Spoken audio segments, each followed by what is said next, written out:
Hello, students. Today we are going to discuss a very important phase in the Indian independence struggle, the Revolt of 1857. India has long standing trade ties with Europe dating back to ancient times, with trade routes established during the Middle Ages. Europeans sought Indian spices like pepper and cardamom due to high demand. Indian clothes, skilled labor, and handicrafts were also popular in Europe. Arab merchants facilitated spice trade between India and Europe. However, control of trade routes by the Turks in 1453 prompted Europeans to seek new routes to India.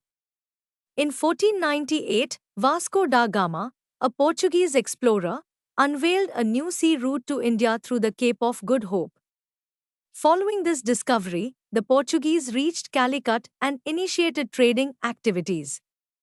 Calicut, known for its spice production, granted Vasco da Gama permission to engage in trade with India. As a result, the Portuguese secured exclusive trade rights. They set up trading posts in Cochin, Goa, and Daman and Diu, employing a strategy that combined military force with commerce from the outset. Due to their superior naval vessels, they were able to establish dominance at sea. The Portuguese traders exploited conflicts between Indian princes to gain wealth by helping one defeat another, leading to the sale of Indian goods at lower prices.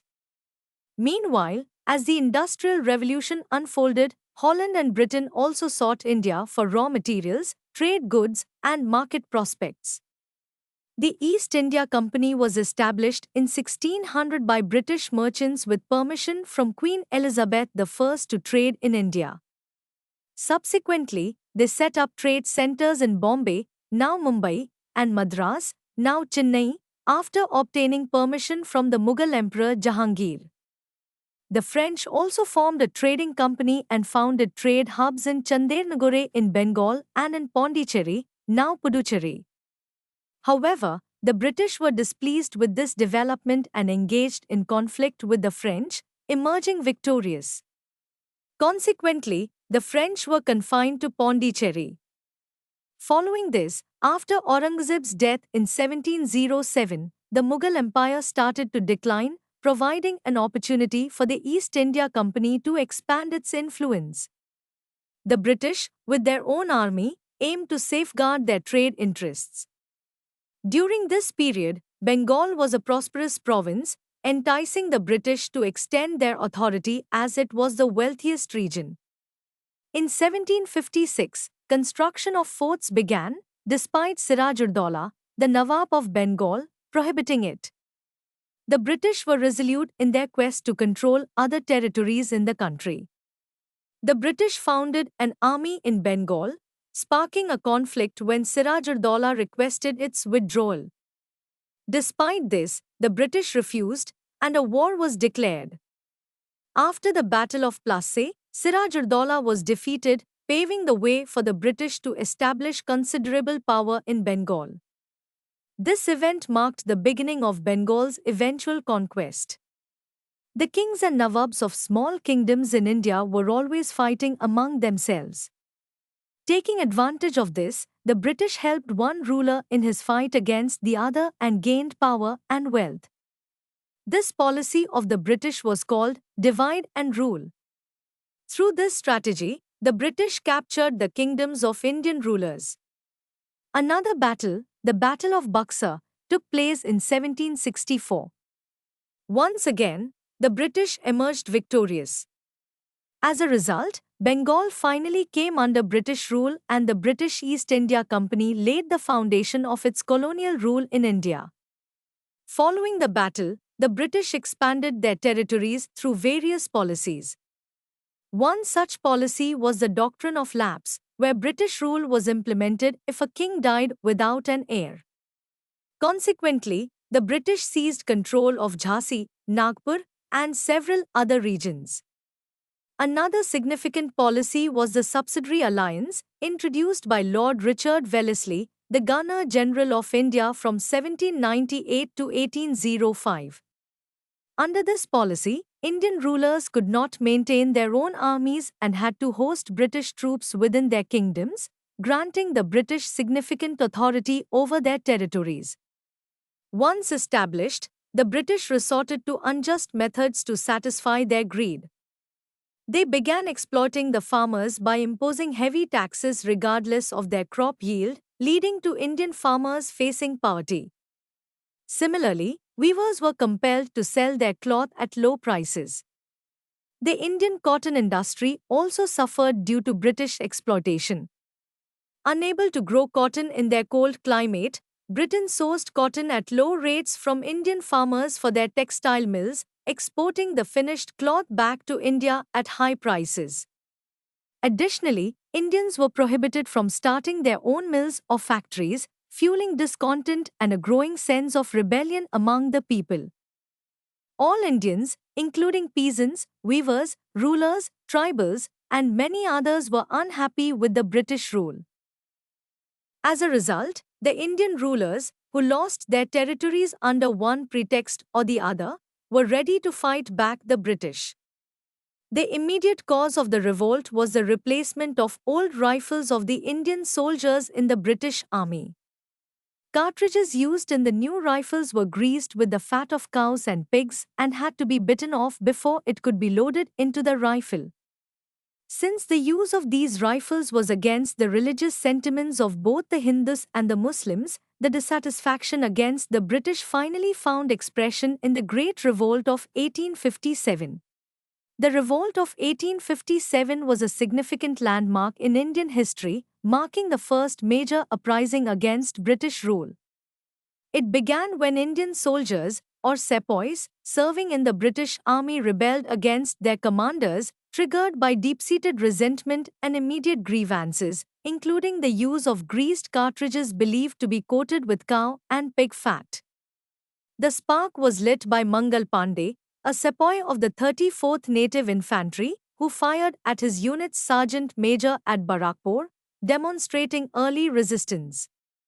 On 24 April, 90 soldiers of the 3rd Native Cavalry refused to accept the greased cartridges. As punishment, 85 of them were sentenced to 10 years in prison and put in chains on 9th May.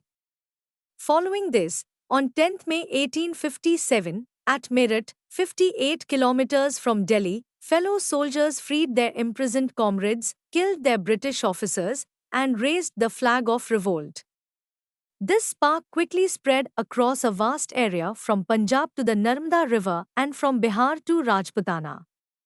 In Delhi, the rebels chose the last Mughal king, Bahadur Shah, as their leader.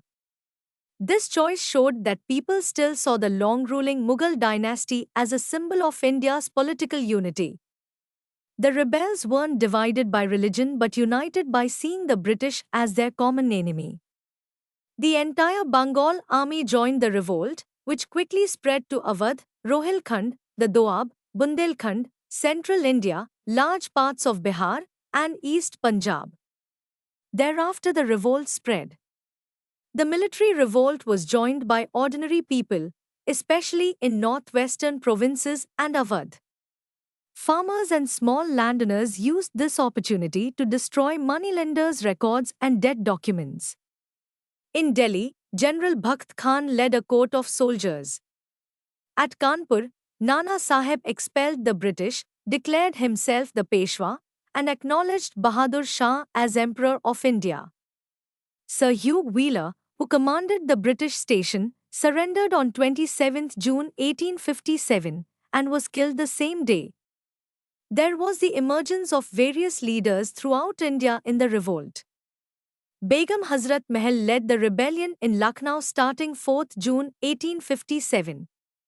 Popular support rallied behind the deposed Nawab until the British recaptured the city in March 1858. Other notable leaders like Khan Bahadur commanded 40,000 at Bareilly. Kunwar Singh, a Jagdishpur landowner, led Bihar's revolt. Maulvi Ahmadullah emerged as Awadh's key leader. Rani Lakshmibai commanded sepoys at Jhansi before marching with Tantia Tope toward Gwalior. How did the British suppress the revolt? British forces captured Delhi on 20 September 1857, ending the Mughal dynasty and dealing a symbolic blow to the revolt. Sir Colin Campbell recaptured Kanpur on 6 December 1857, a key victory in the systematic suppression of the rebellion. Following this, Tantia Tope was captured and executed in April 1859. The Rani of Jhansi died in battle in June 1858, and Sir Hugh Rose recaptured Jhansi, solidifying British control. Who led the British resistance? Lieutenants Willoughby and Hudson, along with John Nicholson, led British defence efforts in Delhi, the revolt's symbolic centre. Sir Hugh Wheeler and Colin Campbell defended Kanpur. In Lucknow, resistance was organised by Henry Lawrence, Brigadier Inglis, Henry Havelock, James Outram, and Colin Campbell. Sir Hugh Rose commanded in Jhansi, while Colonel James Neil led in Banaras. These officers were key to the rebels' eventual defeat. Why the revolt failed? The revolt lacked participation across all of India. Its limited spread to only certain regions was a major weakness. Many parts of the country remained untouched by the rebellion, preventing it from becoming a truly national movement. Rebels also fought primarily with swords and spears against British modern guns and cannons, creating an insurmountable technological disadvantage. There was also limited support for the revolt. Many influential rulers abstained from the revolt, including the Scindia of Gwalior, Holkar of Indore, rulers of Patiala, Sindh, Sikh chieftains, and the Maharaja of Kashmir. The emerging educated class viewed the revolt as regressive, favoring feudal order over progress and modernity. Zamindars acted as breakwaters to storm. In Awadh, many abandoned the revolt once the British promised land restoration. The revolt also had organizational weaknesses. The revolt lacked coordination and central leadership. Rebel groups operated independently without a unified strategy or command. Leaders like Nana Sahib, Tantia Tope, Kunwar Singh, and Rani Lakshmibai fought bravely but failed to coordinate effective resistance against the organized British forces. Rebels lacked understanding of colonial rule and had no forward-looking program. They operated without a coherent ideology, political perspective, or alternative social plan for post-British India. How did different people perceive the revolt? The British view was, it was just a military mutiny. British historians like Sir John Seeley dismissed it as a mere sepoy mutiny, a rebellion without native leadership or popular support. Marxist historians viewed 1857 as a soldier-peasant democratic combine, fighting against both foreign rule and feudal bondage, essentially a class struggle. Dr. K. Dattas viewed it as limited uprising. Dr. Datta saw it as primarily a military outbreak exploited by discontented princes and landlords. He emphasized its localized, restricted nature and poor organization. V.D. Savarkar termed it the Indian War of Independence, 1857, describing it as a planned national struggle for freedom from British rule. Dr. R.C. Majumdar rejected calling it the first national war of independence, noting large regions remained unaffected and questioning its national character. Meanwhile, Nehru saw it as primarily feudal with some nationalist elements. Roy considered it feudalism's last stand against capitalism, while Dutt emphasized the peasant revolt against foreign rule. What were the consequences of the revolt? It led to the end of company rule. On 2 August 1858, the British Parliament passed the Act for the Better Government of India. This law ended the East India Company's rule and transferred power directly to the British Crown. Therefore, Queen's rule begins. Queen Victoria was declared the sovereign of British India. A Secretary of State for India was appointed to handle Indian affairs. Lord Canning announced this change at a formal ceremony in Allahabad through the Queen's Proclamation on 1 November 1858. The Queen's proclamation promised equal protection under the law to all Indians and equal opportunities in government service regardless of race or religion. It also promised to respect old Indian rights, customs, and practices when making and enforcing laws. Military was reorganized. The Army Amalgamation Scheme of 1861 moved the company's European troops to serve the Crown directly.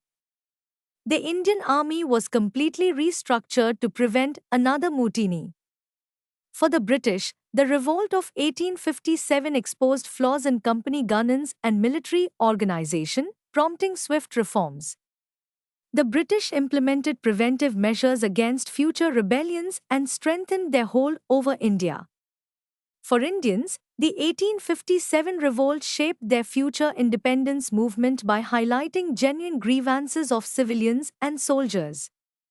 It demonstrated the futility of traditional warfare against modern British armaments, while the brutality on both sides convinced intellectuals to pursue nonviolent resistance. We hope that you have understood the topic. To watch more videos and study effectively, check out the EduRev app and website.